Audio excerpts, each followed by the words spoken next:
Stratford, well, relatively new, coming into that kind of teaching. How did you find it initially? It was a bit strange at first. The teaching in my old school was very impersonal, and it was a lot of just come into class, take notes. And then I was coming in and I didn't really know what to expect, and just to be met with this absolute wave of pure energy and enthusiasm was very daunting at first, but as I got more involved in the subject, I found some of that brushing off on myself. So I joined about 4 years ago, and I'm in with Miss Reynolds teaching English, co-teaching with her.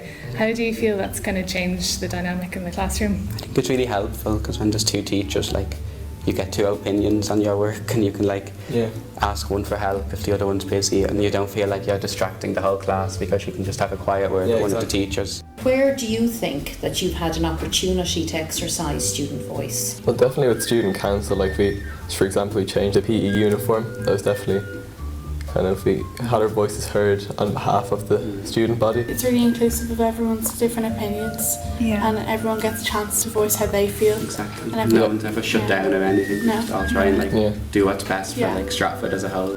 At the start, when we were told about having this big project due and everything, I thought it was very overwhelming and not sure if I'd get it all done in time.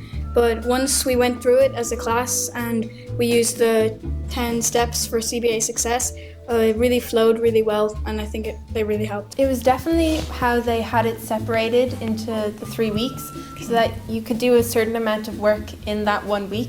So you know that you just had to finish that part of the project, and you know that you were ready for the next side. Because you think too much about it and you're like, okay, I need to get the really final idea, but in the end it's steps to get it done, and you can't just leave it all for the last second.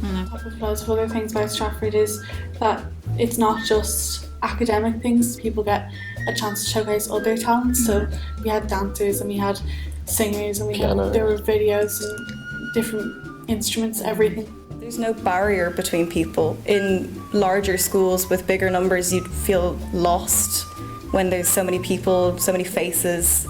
And then when it's smaller numbers and more teacher contact time, I think that it's more personal and it's easier to find your way.